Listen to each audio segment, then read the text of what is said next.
nu araarsa jedhu hedduu dhaabbatee nuuf kadhataa gara jechuutti hiikuu kan jedhu kanarratti garbitti darba gara jabbii sanitti darba yookiin irra itti sanitti darba sana booddee hin gubata. Dhalatteettaa kanaaf mootummaan kan keetii jechuun maal jechuudha? Dhugaadha. Fayyuu jechuun tokko beekumsaan fayyita. Har'a maal godha?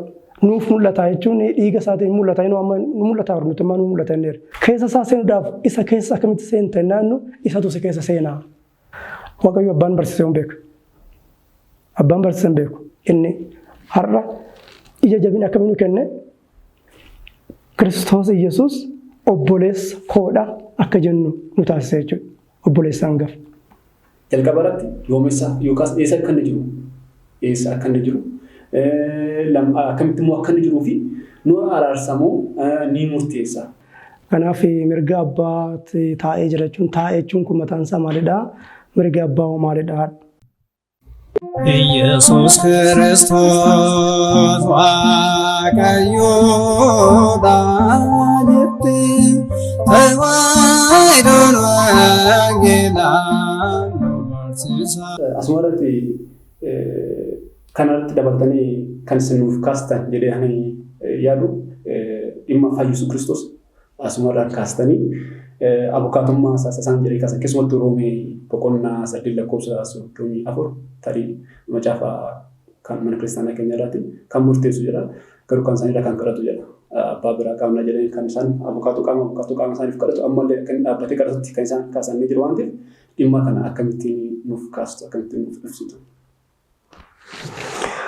Baay'ee gaariidha. Isa jalqaba irratti kaaste irratti amma namoonni akkamitti hubatanii nu araarsa jedhu hedduu dhaabbatee nuuf kadhataa gara jechuutti hiikuu kan jedhu kanarratti Yesuus Kiristoos araarsuu raawwateera. Araarri raawwatameera. Guyyaa guyyaan kan araarsu ta'e miti. Kanaaf namni araara godhameef dhiifama godhame fayyina isaa hundu fayyeera. Warreen amanan kana booda dhufan abaarsuun cabeera. Jalqabuma abaarsi dhala hundarraa addunyaarraa cabe. Kana booda immoo maaltu dhufe? Amantiin haala addaatiin dhufe warreen isa amanan immoo fayyinni isaan hordofaa jechuudha. Gatii argatan bitaman. Okay. Kanaaf hedduu galee fooniif dhiiga isaatiin namni silaa cubbuu raawwatee cubbuu isaatiif waan bakka bu'u raawwatee dhiifama silaa argachuu malu isa kakuu isa duraa sana inni immoo maal godhe rakkina namaa gidiraa namaa cubbuu namaa baate. Kan hubachuudhaa fi kakuu duraa keessatti maal ture lubii kakuu duraa suni waggaatti godoo ishee kakuu duraa sana keessa seenati namoonni cubbuu saniitiif maal fidu korma fidu. Inni hiyyeessa ta'e immoo gugees waan argate hoolas ta'u fide dhufa re'ees ni fide. Kakuu sana keessatti cubbuu uummata sana lubichi suni fuudheet harka isaa maalirra kaa'a? Weeffanitti sanirra yookaan re'itti sanirra. Re'oo taate harka irra kaayetoo sana booda gammoojjiitti gadi galchisu ture. Akka maraatu jechuudha. Yookaan immoo qalanii warreen nyaatan warreen sanirraa nyaatanis ani nyaannes ni jiru. Ijoowwan dubbii ijoon garuu iddoo kana jiru maalidhaa? Cubbuun uummata sana karaa lubichi sanaan lubichi suni uummata sana hin kadhatu baay'isee hin kadhatu. Maal godha garuu harka isaa dheeffana dhiyaatirra yookaan waan aarsadhaan dhiyeessan fidaniit harka isaa waa'ee uummata saniif cubbuu uummata saniif garbitti darba gara jabbii sanitti darba yookiin re'itti sanitti darba sana booddee hin gubata. Amma hedduu galummaan isaa maalidhaa? Cubbuu nama hundaayyuu baateet qaraanii irra dhaabbatee Kiristoos. Kana booddee gugee hin qaltuu, hoolaa hin qaltuu, qotiyyoo hin qaltuu, wanni aarsaa ati dhiyeessitu biyya lafaa tokkotu hin jiru. Aarsaan dhiiga dhiyaatu kamiyyuu hin jiru. Hin jiru. Wanti dhiigni biraa hin jiru. Dhiigni biraa hin jiru. Bakka kana gonkuma al tokko raawwate cufe boqonnaa isa haaratti nu ceesise. Kanaaf yedduu galee jechuun duuta akka gara keenyatti hin dhufne abaarsa yedduu galee du'atti yedduu galee kana booda duuti hin jiru hidhamuun hin jiru dararamuun hin jiru fayyina kee raawwattee isa tola argatte kana ittiin fayyuudhaaf qophaa'e jechuudha. Kana akka hin taanetti warreen kan jiru fakkeenyaaf dhalatteettaa kanaaf mootummaan kan keetii jechuun maal jechuudha. Ati dhalatteettaa callisii rafii jechuun miti. Fayyina kee immoo raawwachuu hin raawwattoo ta'ee egaa amma akka mana kiristaanaatti ortodoksiin hundi hin fayyannee yanna nuti. Hin fayyannee yaannu bara. Carraa fayyuu argateera. Carraa fayyuu argateera. Carraa fayyuu isaatti garuu jiraachuu qabu. Siif kennameera. Kennameef hunda gatuu danda'a. Gatuu danda'a. Kanaaf namni ciisichatti, dhugaatitti, ejjuutti waan jireenya foonitti hafuurarraa gara jireenya foonitti namni jireenya isaa kana bu'uureeffatee bara jireenya isaa mana waaqayyootirraa addatti gocha seexanaa raawwachaa namni jiraatu jireenya gammachuu akkamitti jiraachuu danda'a? Waaqayyo wajjin akkamitti gamtaa uumachuu danda'a? Miseensota mana kiristaanaa wajjinis akkamitti tokkummaa uumachuu danda'a? Waldaa mana kiristaanaa keessatti akkamitti fuula guutuudhaan deddeebi'uu danda'a? Kanaaf gaaf tokko coomee gaaf awwaalchaa kan dhaqoo ta'e egaa namni kun carraa waaqayyo wajjin akkamitti qabaachuu danda'a inni yaadna. Dhugaadhaa waaqayyo arjaadha. Waaqayyo gaariidha. Waaqayyo fayyisaadha. Jiraachisaadha. Namoota akkaataa inni itti madaalu nuti hin beeku. Ta'es garuu immoo namoonni ejjan sagaagalan sirbituun dhugduu machooftuun kun mootummaa waaqayyootirraa amma adda citteetti jedhee raawwattee fi sana hubachuun dirqama. Egaa warreen isatti amanne warreen isaan hin beekne ammatti murtaa'eerame warreen isa beekan warreen isa jaalatan akka fedhaa fi jireenya jecha isaatti kan deeman immoo amma fayyaniiru amma boqotaniiru fayyaniirra naannoo barnoonni keenya itti hoosisedha hanga dhumaatti namoonni amanaman ni fayyu jechuun amma namni amane boru ganuu danda'a waan ta'eef jechuudha. Garuu maalidha fayyeera dhugaadha fayyuu jechuun tokko beekumsaan fayyita. Namni lafa amanuurraa muka amanuurraa yookaan biiftuu amanuurraa addeessa amanuurraa gadi lakkifamee waaqayyo jiraatan ni jira. Samiif dachee kan uume ni jira. Innis kan ibsame duuka boototaan kan lallabame raajotaan kan raajame gooftaa Yesuus Kiristoos kan dhufe kan dhalate du'oota kan mo'ate lammaffaas kan dhufu inni ilma waaqa jiraatatti jedhanii amanuun immoo beekumsa guddaadha. Kana fayyin tokkodha kun. Libereet taata, bilisa taata, hidhaawwan garaagaraarraa. Addunyaa irratti namni horii amana, bofa amana, jaldeessa amana, muka amana. Kanaaf kanarraa adda bahuu mataansa fayyina tokko, boqonnaa tokko. Bakka galluu fi bakka deemnu immoo beekna waan ta'eef kun immoo fayyina tokkodha. Fayyina isaa namni raawwate hunduyyuu carraa fayyinaa tola argateera waan ta'eef sanadha. Yedduu gale jechuun dhiiga isaatiin yedduu gale, foon isaatiin yedduu gale. Yedduu galummaa isaa kana warreen fayyadaman garuu bakka galan bakka deeman ni beeku waan ta'eef sanadha. Yedduu galummaan haala isaaniin ibsama malee har'a yedduu galaa namni jedhu biraa ta'e egaa kun waa'ee kitaaba qulqulluu beekuu dhiisurraa kan ka'edha. Har'a ammaa inni eessa jira? Mirga abbaasaa jira. Har'a maal godha? Nuuf mul'ata jechuun dhiiga isaatiin mul'ata inni amma nu mul'ata nuti amma nu mul'ata inni sanbata guddaa maal godhama? Namni fooniif dhiiga Kiristoos irraa mul'ata. Fudhata miti. Kanaaf sii mul'ata jechuudha. Siif mul'ata. Nuti Kiristoositti makamna. Inni immoo keessa keenya seena. Kiristoos Yesuus taabota. Eeffa keessa keetitti nama dhoksee kitaaba abbootii irratti keessa keetitti nama dhoksee jechuun keessa isaa eessadha inni saanduqa jireenyaati jechuudha. Saanduqa jireenyaati inni taabotaadha. Kanaaf keessa isaa seenuudhaaf isa keessa akkamitti seenta naannoo isatu si keessa seenaa. Laphee kee banii jireenya kee banii. Kanaaf inni akkamitti seenaa? Inni immoo seenuu kan danda'u laphee gaabbii nama qabutti seenaa. Inni akkamitti seenaa dhiiga fi fooniin dhufe waan ta'eef bishaaniin dhufe waan ta'eef isaan seenaa jechuudha. Iccitii mana kiristaanaa jira. nama sana raawwatu wajjinidha. Callisee namni wiish waan godhe yookaan immoo cuuphaas qurbaanas wantoota miistikaal wanneen ta'an iccitii mana kiristaanaa warreen ta'an kan seeremoonikaal jedhanii warreen yaadan jiru akkas miti. Akkas miti. Han mul'atu waan hin mul'anne raawwanna waan ta'eef sanatu jiddu galummaadha.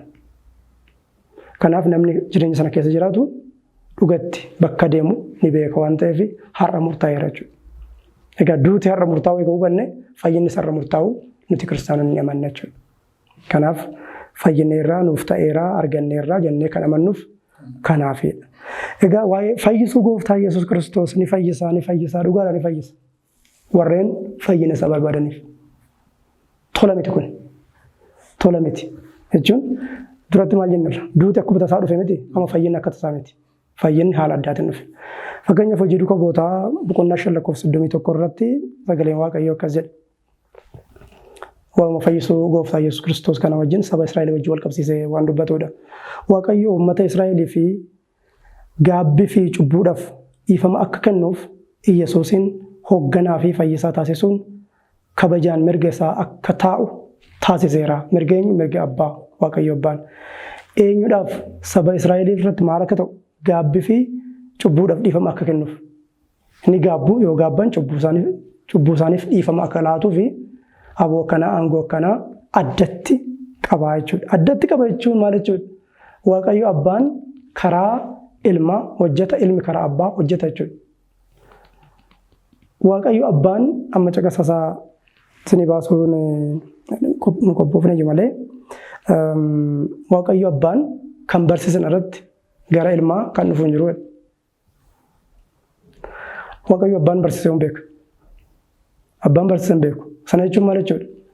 Isuma abbaan karaa ilmaa barsiise agarsiise Waaqayyo abbaan kan natti agarsiise kan na barsiisan alatti maal jedha gooftaan? Ani ofii kootii kaasee baasee kanan barsiisu tokkoyyuu hin jiru jedhami. Kanaaf inni ofirraa qofa kaasee ani uumee kanan barsiisu kophaatti hin jiru jechuun ana jechuun kan arge abbaa arge kan abbaa arge immoo anaan na arge akkanuma Hafuura Qulqulluu arge jechuudha. Kanaaf Trinity kan hubachiisudha. Kanaaf saba Israa'elii saniif gaabbii saniitiif cubbuu saniitiif dhiifama akka kennuuf Yesuus Kiristoos hoogganaa fi fayyisaadha. Ni hoogganas ni fayyisas jechuudha. Kanaaf aangoo guutuu akka qabu fayyisuu akka danda'u. Kana wajjin wal qabatanii namoonni Yesuus gooftaadhaan qofti doon taane warreen Yesuus irratti gaafii qabanis inni aangoo qabaachuusee fi fayyisuu danda'uusaa kan ittiin hubatanidha. Filiphisius boqonnaa 3:20 immoo nuti garuu lammii biyya samiitii achiin kan dhufu gooftaa keenya Yesuus Kiristoos si'aayinaan eegganna hawwiidhaan irraadhaan eeggannaa jechuudha. Nutu eeggata. Lammaffaa dhufuusaa. Tokko dhufee nu biteera. Amma immoo namni hunduyyuu al tokko ka'eetu duumessaan gara samiitti ni golgama ni fudhatama ol ni baana jechuudha. Kana al darbe dhufee kan ittiin nu fayyise bitamne caalaa hawwiif dharraan kiristaanota hundaayyuu amma gooftaa Yesuus Kiristoos warreen isa waraanan warreen isa darbatan warreen du'aaf dabarsanii isa kennan martuyyuu ijji diina hunduyyuu osoo arguu ifatti addunyaa kana dabarsuudhaaf ni dhufu. Gaafa sana kan isaa warreen ta'an hunduyyuu duumessaan gara samiitti ol ni fudhatamu. Roomee boqonnaa 5:1 immoo egaa nuti fayyina kan arganne amantii waan ta'eef dubbii kanarratti deebi'e. Egaa nuti fayyina kan arganne amantiin waan ta'eef gooftaa keenya Yesuus Kiristoosiin Waaqayyo waliin nagaa qabna jedha. Nagaa qabna. Nagaan kun karamiin dhufee karaa gooftaa Yesuus Kiristoos giddu galummaa isaatiin araarsummaa isaatiin kan dhufeedha jechuudha. Araarri kun akkamitti dhufee fooniif dhiigaan kan dhufeedha. Kanaaf namoonni ayyaana kanarraa hirmaatan hunduyyuu du'atti hin darbataman. Afaan Amaariffaan natti fakkaata namni tokko akka azmaarii wayiidha jechichi na waan natti toleeffan. Waa'ee fooniif dhiiga Kiristoosii kana innaa dubbatu azmaarichi maal jedhaa? Anaan maal dhibeedha. Foonii fi dhiiga kee fudhadhee si'oolii kan na buuftoo ta'ee anaan maal dhibee waliin kan itti waliin buunaa walumaanuu buunaa jedhaan. Walumaan buuna jechuun foon kee nyaadhee dhiiga kee dhugee si'oolii kanan bu'u ta'ee foonumaaf dhiiga kee wajjin bu'a waan ta'eef homaa rakkoon hin jiru akka jechuuti. Waan isaa dubbiin isaa maalidha? Dhaadannoo osoo hin taane namni foonii fi dhiiga Kiristoos dhiiga isaa irratti foon isaa irratti dabalate egaa DNA isaa maalidha? Kan Kiristoos waan ta'eef ilma isaa kan ammoo cubbuun irratti hin hojjetu jechuudha. Amma wanni dogongorri ta'e jira amma warreen nu hubatanii warreen nu dhaggeeffatan akka hubatan kan barbaadu namni of tiksuu qaba dhugaadha. Garuu immoo namni amantii keessa akka jiraatuu fi cubburraa akka of eegu ofuma mataa isaatiin herreega isaatiin of eeguu hin danda'u. Kanaaf duuka buutonni maal jedhan? Yaa gooftaa amantii nuuf dabalii jedhan. Amantiin osii dabalame alatti ayyaanni Waaqayyoo baay'ateen alatti namni mataa isaatiin of eegaa rakkoon qabu namni jedhu hin jiru. Kanaafidha ayyaanni kan barbaachisaa jiru. Akkamatti tola dhufe jechuudha. Kanaaf fayyina kee raawwadhu jechuun iccitii mana kiristaanaa keessa jiraadhu jechuudha. Inni humna isaatiin, ifaajjii isaatiin, bu'aa bahii isaatiin namni gara mootummaa Waaqayyoo seenuu hin danda'u. Kanuma bara baay'ee bara 5,500 yaalameera bara. Nuti eenyurra caalla? Eenyuun caalla nuti? Museedha caallamoo? Abrahaamin caallamoo? Isaaqiin caallamoo? Yaaqoobiin caallamoo? Daawitiin caallamoo? Eenyuun caalla nuti?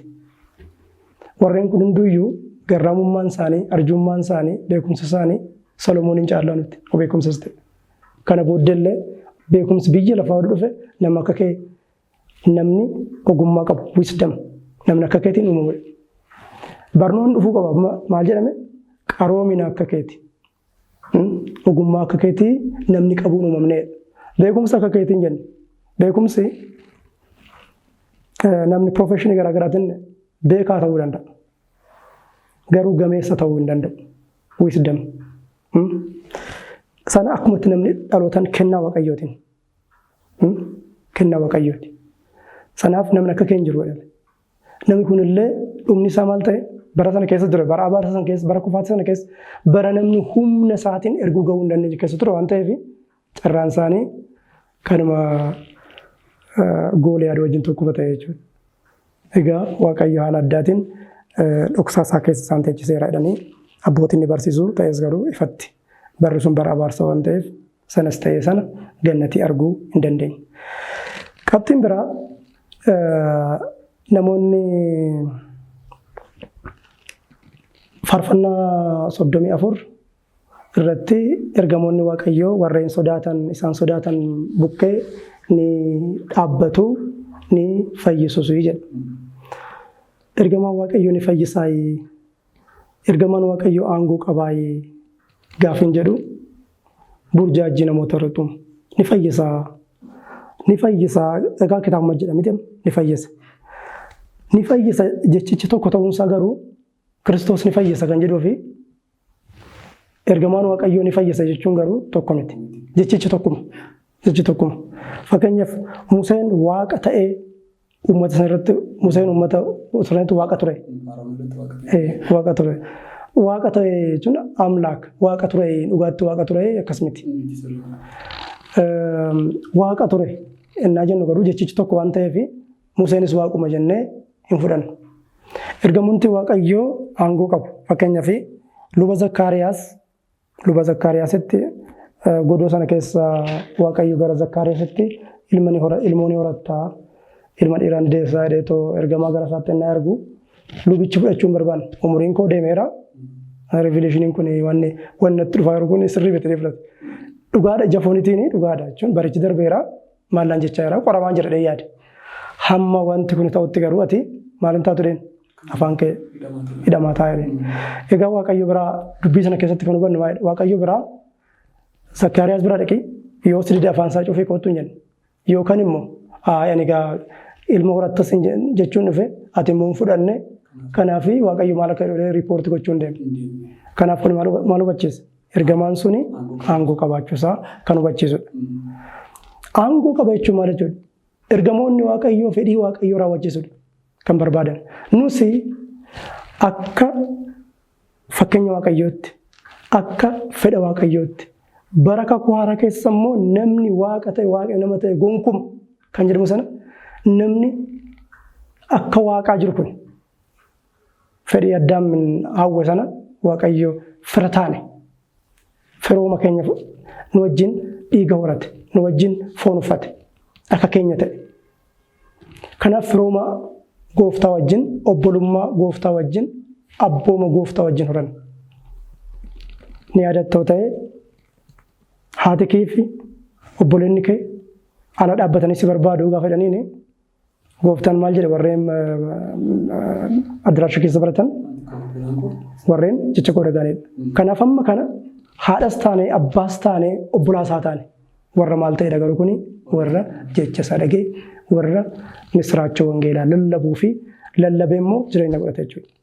Lallabuu qofa miti jiraachuun immoo hin barbaachisu. Warreen jiraataniif inni har'a ija jabina akkamii nu kenne Kiristoos Yesuus obboleessa koodha akka jennu nu taasisa jechuudha. Obboleessa hangafa. Gaheen obboleessa hangafa maali? Nama roluu dhami, namaaf dhaabbachuu dhami, sodaatamuu dhami. Namni gooftaa Yesuus qabu immoo akkasuma ni sodaatama, haboo qaba, ayyaana qaba, ulfina qaba. Bakka deemetti ol jedhee dubbata. Dubbatanii dhagaaman. Fuuldura taa'anii fi mul'atan. Namni isa garuu fuullee isaa godhate duubas ta'uu ni mul'ata. Xiqqoos dubbatu baay'ee dhagaamaa jechuudha. Kanaaf fayyisuun ergamootaa kadhachuu keessatti maaloo baran dhiisechuu keessatti kan kufuudha malee dhiigan kan ta'u miti. Ergamaan kamiyyuu qulqulluun kamiyyuu nama se'oolidhaa gara gannateetti kan fidu ta'e miti. Garuu immoo fedha waaqayyoo raawwachiisuu keessatti gahee qabu jechaa jira. Ulfina kan qabu ulfina laanna. Gaheen isaanii araarsuu keessatti nuuf kadhachuu keessatti fuullee waaqayyoo dhaabbachuu keessatti ani ergamaa Gabreelidhaa fuullee waaqayyoo kan dhaabbadhu ennaadhu callisee fuullee waaqayyoo kan dhaabbatu ta'e miti. Deebisee Museen osoo na fuuldura dhaabbachuu baate uummata saba Israa'el kan irratti dheekkamsi koo hin darbu ture akkuma jedhame jechuudha. Museen odumaa ture na fuuldura dhaabbachuu. Egaa waaqayyoo fuuldura duuba mataaf gubbaan jiraatee miti. Fuulli waaqayyoo garamiidha. Museen garamiin dhaabbate sana miti. Museen nama waaqayyoon nu gara isaa ilaaluu danda'u waan tureefi araara akka ta'u. Amma uummata kana balleessitu anaan galmee jireenya irraa na haqee amma jechuutti Museen kadhatee ture. Kanaaf maal ta'e sababii Museef sabi jallaan sun gara warreen du'anii warreen kun garuu biyya abdii argachuu danda'aniiru jechuudha. Kanaaf fayyisuun ergamootaa bifa kanaan kan hubatamudha. Malee fayyisuu dhiigan ta'e sana wajjin kan wal qabatu miti jechuu barbaadanii galatooma. Hayyee barsiisaa keenya yaada baay'ee murteessuudhaaf ijoo ta'an kan isiniif kaastan keessumatti iyyuu dhimma araarsummaa gooftaa keenya Yesuus Kiristoos wajjin akkasumas immoo dhimma fayyisuu ergamootaadhaaf fayyisuu gooftaa keenya Yesuus Kiristoos wajjin araarsummaa Kiristoos karaa kamiin hubachuu akka nuti qabnu xiyyeeffannoo itti kennuu qabna. Keessumatti Yesuus Kiristoos nu araarsa. Garuu immoo arras qaamaan deebi'ee dhufee dhiiga isaa dhangalaasee akkuma yeroo sanaa lammaffaa afaan duratti fannifamee miti. Isa kana aarsaa al takkaa nuuf godheera. Aarsaa al takkaa raawwate kanaan immoo fayyina kana araara kana nuuf godhee jira. Kanaaf caqasoota biraa kan isaaniif dabalu tarii dubbisuu isaanis dubbifachuu kan danda'an Ibroota 10:14 tokkoffaa Phexros boqonnaa 3:8 Ibroota boqonnaa 9:26 yoo dubbifattanii aarsaa al takkaa akka inni nuuf raawwate caqasoonni kun gabaabinaan sirriitti kan nuuf ibsanidha. Egaa gaaffii kana yoo goolabnu keessumattiyyuu dhimmoonni ijoo amman kaasuuf yaadee ture ni jira. Keessumattiyyuu Kiristoos har'a eessa akkamitti jira? Har'a eessa jira? Akkamitti jira? Har'a nu araarsamoo ni murteessaa? Dhimmoonni ijoon kana adda baafamee hubatamee gaariidha. Keessumattiyyuu Kiristoos har'a nu araarsaa? Jalqaba irratti yoomessa yookaas eessa akka inni jiru? Eessa akka inni jiru? Akkamitti immoo akka inni jiruu fi nu araarsamoo ni murteessaa? Dhimmoota kana akkamitti nuuf kaastu ala ifatee gabaabinaan yaada kanatti nuti. Kiristoos Yesuus har'a eessa jira jennaani gaaffiin kun al tokko ka'eetoo kan waala wayiidhaa Kiristoos eessa jira jennaani Kiristoos Maatiyuus, Luqaas, Yohaannis, Maariqoos irra jira jedhan jechuun dhugaadha jechuun bakka achiira isa dubbifadhaadha bakka inni jiru Amma as jira jechuudha. Akkamidhaa Kiristoos gooftaan Yesuus hin gidduu jiraanimi nama lafa fagoo barbaada. Kanaaf namni misiraachoo wangeelaa sun isa bira jiru har'a Kiristoos isa bira jechuudha. Kanaaf hubannaa gaarii ta'een hanga yoona yaadadha jechuun Kiristoos wangeela Maatewos, Luqaas, Yohaannisii fi Maarqoos keessa jira jedhame abbaani. Bifa kanaan isa hubanne badaan qabu walitti bane. Kiristoos har'a eessa jira? Kiristoos mirga abbaasaa taa'eeraa inni iddootti. Kanaaf mirga abbaatti taa'ee jira jechuun taa'ee jechuun kun mataan isaa maalidhaa? Mirga abbaa hoo maalidhaa? Egaa bara kakuu duraa keessatti mirga mootii taa'e gaafa jennu kabaja guddaa loltuu tokkoof kennamudha jechuun loltuun tokko gaafa waan mooticha gammachiisu raawwatu yookaan immoo dirree lolaatti injifannoo guddaa biyya oolchu gaafa raawwatee dhufu mirga mootichaa ta'a. Kabaja isa dhumaati. Amanamummaa isa dhumaati. Hangoo fi haboo guddaa kenname jechuudha. Kanaaf abbaan ilma isaa tokkicha jaalatu Qiddaasee Maariyaam irratti jechuudha. Abbaan bahaa dhihaa kaaba ni suufee ni barbaade durboo tokko argate bareedduu akka ishee arganne bareedduu inni jedhamu bifa qofa miti. Garraamummaaf qajeelummaan ishee an akka isheen arganne ilma isa tokkicha isa gara isheetti ergeedha. Kanaaf ilmi tokkichi kun addunyaa keessa dhalatee addunyaa barsiisee addunyaa mi'eessee du'ee du'aan immoo du'a mo'ate eessa dhaqe mirga abbaasaa dhaabbate taa'e. Kana jechuun maal jechuudha? Tokko ganiinsa karaa daabiloos du'a karaa daabiloosiin addaamitti dhufe sana mo'ate akka loltu tokkotti. Sana dura garii raajoonni dhufaniiru. Warreen ergaman dhufaniiru. Haga Yohaannisitti jechuudha. Dhiigi raajotaa hunduyyuu dachee kana irratti dhangala'eera. Tokkoyyuu faayidaalee ta'uudhaan namni tokkicha garuu isa dhaga'uu hin dandeenye. Isaan dhaga'uu hin dandeenye. Callisanii iyyanii darbanii. Kanaafidha duratti akka abaarsaatti ennaa jedhamu bara isaanii guutuu dadhaban.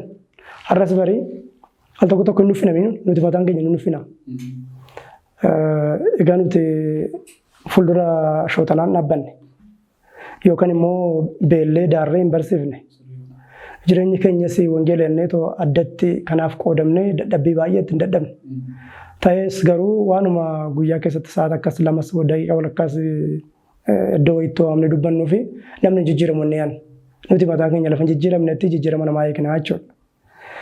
Warri sun garuu bara isaanii guutuu du'aaf illee hanga du'a haadutti hin du'anitti haga qaamni isaan cicciramee du'utti warreen obsan sun hundi isaanii jijjiirama fiduu hin dandeenye. Namni isaan dhaga'u tokkoyyuu jiraachuu hin dandeenye. Tokkotu isaan dhaga'uu hin dandeenye. Dubbii kana hubachuudhaaf bara Looxii namoonni akka gaabbii galan lallabameef ture. Nooh saba bara saniitti ejjuudhaan gidiraadhaan waaqayyoo wallaaluudhaan garaa jabaatanitti waaqayyoon dhufaa bidiruu tolchinaan jedheeraa. Kanaafi of eeggadhaadhaa gaabbii galaadhaa fi kanaafis waaqayyo bara waggaa 120 isiniif kenneeraa jedhaman. Jalina nama laali waggaa 100tti bashannanee waggaa 20tti dhiifamatti gallaa jedhan. Maaliif waaqayyo arjummaan isaa bal'aadha. Waaqayyo arjaadhaa dhiifama naaf godhattee deddeebitee yakka badii hin hojjetin kan jedhee wangeela irratti immoo kanaafidha. Kanaaf maal ta'e? Barichi sun osoo hin dhumin isaanis immoo nama Nohii jedhamu kana wajjin hin kolfu namichi kun joojeeraa salganoonitti dhufteerti dulloomeeraadhani. Garuu immoo itti hin amanne malee maal hojjetaniitu mukicha wajjin soofaa turanidha. Namni hin fayyine tokko egaa fayyisuu fi fayyisuu dhiisuun kan waaqayyooti. Garuu mana kiristaanaas ni ijaara. Karras ni bita. Dallaas ni babbareecha. Jireenyi isaa garuu waaqayyoo wajjin hin taane jira. Inuma qoosa. Namni kadhannaa hin goone immoo jireenyi isaa qoosadhaan kan guutamedha wangeelli. In qoosa. Gara laafummaa fi waaqayyoon barbaaduun lallaafuun isa bira hin jiru. akkuma kolfatti akkuma qoosettidha kan jiraatu. Yeeyyii wanta xiqqoo kana ergaa Phaawulos irratti yeeyyii wanta xiqqoo kana sirriitti irraa of eegadha. Yeeyyii xiqqoo jechuun akka kolfaati. Kolfuu, qoosuu, waan akkasii kanaadha. Kanaaf yeeyyii xiqqoon kun waan salphuu fakkaatu mana diiguu booda. Kanaaf maal jechuu barbaadanii kanarraa gara Kiristoos eessa jira kana wajjin innaa wal qabsiifannu bara sanallee namoonni dhiifamni isinii dhufaa, araarri isinii dhufaa jedhamanii gaafa barsiifamanii baruu hin barbaanne, deebi'uus hin barbaanne. Yeroo sanii dhufee hanga ilma lubichaatti dhiigni raajotaa gadi nam'e. Amma kan itti amanu ilma isaa tokkicha immoo gara biyya lafaatti ergeedha. Biyyi lafaa barattee warreen isatti amanan immoo gara mootummaa bara baraa jireenya bara baraatti ce'an. Sana erga raawwatee booddee waan kana erga raawwatee booddee akka keessan deebinetti erga raawwatee booddee gargaara biraan akka hin barbaannetti erga raawwatee booddee fayyina bara baraa yeroo bara baraa hojjetu immoo erga raawwatee booddee waadaa isa haaraa namaa fi Waaqayyoon gidduutti erga raawwatee booddee waadaan isa bara baraas immoo iccitiidhaan kan ibsamu manni kiristaanaa immoo lafarratti samii irratti kan jirtu wajjin walitti hidhee erga raawwatee booddee har'a gooftaa Yesuus Kiristoos mirga abbaa jira. Mirga abbaatti mul'ata. Okay. Kanaaf duratti maal jetteetti har'as nu araarsa jedhu araara al tokko egaa Kiristoos akkamitti araarse? Kiristoos kan araarse fannoo irratti ba'uudhaanii dhiiga isaa dhangalaasuudhaan foon isaa kutuudhaan fannoo hojii dhaabachuudhaan. Egaa har'a nu araarsa gaafa jettu gaafa hunda Kiristoos fannoo irra baasuu gaheeti. Hojii kana xumureera. Hojii xumuruutti amanuu qabna. Kanaaf har'a inni kan raawwate gonkuma kan karra cufe sana karra du'aa cufe sana akka namni karaa fedhii isaatiin fedhii qabu jechuun mirga bilisummaa fayyadameetu du'uun mirga isaadha. Amanuu dhiisuun mirga isaadha.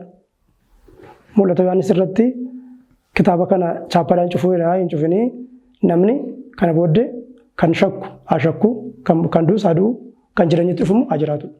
Banaadha karaan. Egaa karaa irra deemameef hin deemamedha yeroo hunda jireenya namaa keessa kan jiru. Kanaaf gooftaa Yesuus Kiristoos har'a mirga abbaa isaa jira.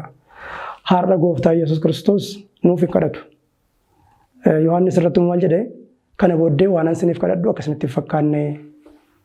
Kana al tokko maal godheera? Raawwateera. Raawwateera waan ta'eef hojii raawwatame kanaan nuti fayyina keenya raawwanne. Fayyina keenya xumuruudha bara amma almost wanti nuuf kennameera isa dubbii diraanaa wajjin qabsiisa. Sii kennameera wanni naaf kennamu itti karaa rukuttu hin jiru. Karaa rukuttu hin jiru. Siif kennameera hojii fayyina keetii raawwadhuudha. Mirga abbaasaa jira. Dabalata immoo gooftaa Yesuus gaafa guyyaan gahu deebi'ee gara keenya akka dhufu. Hawwii fi dharraa guddaadhaan ergechaa jirra. Galatooma. Yaada ifaadhaaf bareedaa ta'e kan nuuf kaastanii dhimmoota yaadota kanaa hojii keessumattuu gaaffii Kiristoos keessa jira akkamitti jiraa fi har'a nu aarsamanii murteessa kan jedhu hojii yaada nuuf kaastaniidhaaf baay'ee guddaa galatooma. Yaada isin kaastanis ifaadha. Namoonni hundumtuu hordoftoonni keenyas sirriitti hubachaa jirtu jedheetanii yaada. Caqasaa Yohaannis isin kaastan keessumattuu tarii caqasni isaa akka isaan fudhataniif Yohaannis boqonnaa 16 lakkoofsa 26 gubbaarra jira. Gooftaan keenya keessa Yesuus Kiristoos har'a kan nuuf hin kadhanne kan ittiin ibsa jechaadha. Har'a kan nuuf kadhatu miti. Tarii yeroo biyya lafaa ture irratti kadhateera. Garuu har'as nu kadhate jechuun gowwummaadha. Keessumattuu dogoggora macaafaa kan ergaa qulqulluun Phaawulos boqonnaa Roomeef barreesse boqonnaa 8 lakkoofsa 2 irratti dogoggora barreeffamaa irratti jechaadha. Yaadota sana dogoggoroota namoonni baay'een ittiin dogoggorina waan ta'eef Yesuus Kiristoos har'a nuuf hin kadhatu. Har'as achi taa'ee nu araarsu kana beekuu qabu. Jalqabas akka isaa jecha ittiin hubatanidha. Yeroo baay'ee inni gadumsaa hubachuu dhabuurraa kan ka'e namoonni baay'een ittiin ni kufu. Jechi nama keessas nama kan jedhameera kanaafidhas waan ta'eedhaaf namoonni akka maleedhaan waan hubataniif ittiin dogoggoraa jiru jechaadha. Araarsa kan jennu kun keessumattuu gaammas irra deebi'ee waan qabu dubbii kun yeroo gaaffii namoota hedduudhas waan ta'eedhaaf Kiristoos kan araarsa ofiittidha. Kan nuyi araarsa abbaa ilmaa fi afur qulqulluutti. Ilmi jira Kiristoos waan ta'eedhaaf kan araarsa kanattidha. Ala kanaatiin akka hubatan hin barbaada. Kanaaf akka olii gadaatti dhimmoonni kaan kana fakkaatu. Egaati ibsa bal'aa nuuf kennitanii jirtu waaqayyo isin eebbisu galatooma jechuun barbaada. Hordoftoonni keenyas gaaffiiwwan kanarratti sirnumatti xiyyeeffatanii yoo dhaggeeffatan yoo hubatanii hubannaa gadi fagoo argattu keessumattuu yeroo gaaffiin kun gaaffii yeroo hedduu ka'udha. Dhimma araarsummaa Kiristoos wajjin wal qabate kun sababiin isaa dhimma araarsummaa Kiristoos kana diippilii yookaan gadi fageenya yoo hubanne dhimma araarsummaa qulqullootaa hubachuun nutti hin ulfaatu. Warri shaktoonnis yookaan immoo namoonni amantaa keenyaan ala jirtanillee dhimma kana iddoo kennitanii akkasiin dhaggeeffataniif akkasiin baratan dhaamsa isiniif dabarsuun barbaada. Gaaffiiwwan kanaa fi kanneen kana fakkaatan kan biraa gara fuulduraatti ammas qabannee kan isiniif dhiyaannu ta'a. Barsiisaan keenya gidduu keenyatti argamtanii barumsa akkasuma yookaan nuuf dabarsitaniif guddaa galatooma jechuun barbaada. Dhumarratti hordoftoota Sootiraay Miidiyaadhaaf yookaan immoo dhimma barumsa kana wajjin qabsiisanii gudunfa waan itti gootan yookaan ergaa dhaammattan yoo qabaatan carraa isiniif kenna. Galatooma egaa waan jennu walumaan mari'anneerra ta'es garuu immoo barnoonni kun akkumatti dhimma daataa yookaan immoo information argatanii itti jiraatanii miti. Kanaaf guyyaa guyyaadhaan namni wangeela dubbifachuu qaba. Isa dubbifate immoo gochaan hiikamuu qaba. Egaa wangeelli gooftaa Yesuus Kiristoos yookaan immoo bartuu gooftaa Yesuus Kiristoos ta'uun jireenya itti jiraachuudha. Jiraachuun gaafa hin danda'amne callisnee akka ulullee yookaan immoo akka ishee ulullee yookaan ishee buqqee shakshak jettu ta'uu ta'a jechuudha. Duwwummaatti nama oofa. Kanaaf yeroo dhufu immoo yeroo soomaati, yeroo kadhannaati namoonni guyyaa guyyaatti fayyisoo gooftaa Yesuus Kiristoos hubachaa gatiin nu kanfalee hubachaa jireenya isaanii akka daandii isaa wajjin, fedhii isaa wajjin, barsiisaa wajjin wal simatanii boqonnaa argatan karaa nana dheeraa dhugaa nana jireenya nana dheeraa. Kanaaf jireenya kanas karaa kanas dhugaa kanas misiraachoo wangeelii irraa akka hubatanii fi ani Kiristoosin akkam fakkaadhe isin immoo naanna fakkaadha akkuma qulqulluu Phaawulos qulqullootaaf qajeeltota tolootatti maxxanuudhaan jireenya isaanii barachaa dubbisaa wangeela qulqulluu dubbisaa jireenyan akka jiraannu kiristaanonni hunduu gara kanaatti akka qabaman hawwiin qaba. Galatooma fayyaa ta'a. Amiin. Waaqayyo barsiisaa keenya sagalee jireenyaa isin dhageessisu hordoftoonni Sootiraay Miidiyaa bakka garaagaraa ta'uudhaan sagantaa kana hordofaa kan jirtan hundi keessanii barumsa guddaa akkasuma argattan abdiin qaba. Fuula miidiyaa keenyaa kan caalatti uummata bal'aa biraan akka inni gahu sheer sabiskiraayib taasisuudhaan akka hordoftan asumarraan dhaamsa isiniif dabarsuun barbaada. Waan hojii turtan waan hojii turtaniif ammallee kabajniif galanni keenya olaanaadha. Gaaffii yoo qabaattan akkasumas immoo caqasoota irratti dhimmiiwwan qaban jettanii yaadan gama keenyatti dhiyeessuudhaan yookaan immoo yaada saanduqa yaada jalatti kaa'uudhaan achi jalaa fuunee sagantaa kanaaf akkasuma dhiyeessinu isinis hirmaannaa keessan barbaachisaadha. Wanti akkasumarraan dhaamsa isiniif dabarsuun barbaada. Turtii gaarii qabaadha.